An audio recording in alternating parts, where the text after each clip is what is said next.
Le professeur David Odos, coordonnateur de Togo Debout, lors d'un meeting dimanche, a une fois encore fustigé la constitution adoptée par le régime de Faure Gnassingbé et promulguée ce lundi par ce dernier. Pour Prof Odos, il y aura une élection présidentielle en 2025, car le coup d'État constitutionnel sera combattu par les Togolais. Le passage à la 5e République voulu unilatéralement par le pouvoir en place ne convainc point. Les voix dénonciatrices ne comptent pas se taire. La société civile togolaise était mobilisée pour expliquer les raisons qui font de leur refus qu'il soit imposé aux Togolais un changement de régime. Les organisations de la société civile togolaise lors d'un meeting le dimanche ont réaffirmé leur désapprobation face à la nouvelle constitution. Un grand meeting d'information, de sensibilisation et de protestation a eu lieu à Bekodjandji, l'un des rares rassemblements depuis ces dernières années en raison des interdictions du régime en place. Pour le professeur David Odos, la constitution de 92 est violée en ne consultant pas les Togolais. Nous le réaffirmons.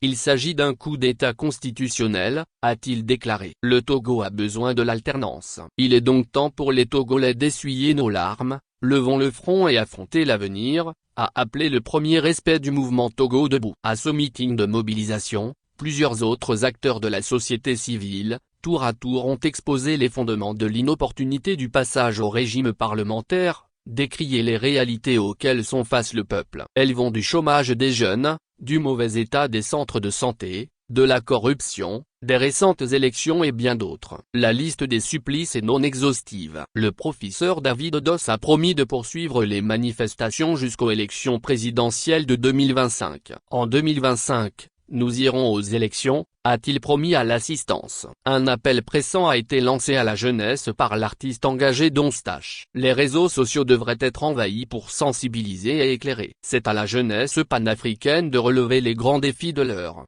a rappelé l'artiste. Malgré les contestations, le projet de changement de régime poursuit son chemin, aux grandes dames du peuple. Après une seconde lecture, la nouvelle constitution a été adoptée par des députés en fin de mandat. La nouvelle constitution du régime a été promulguée par Faure Gnassingbé ce lundi.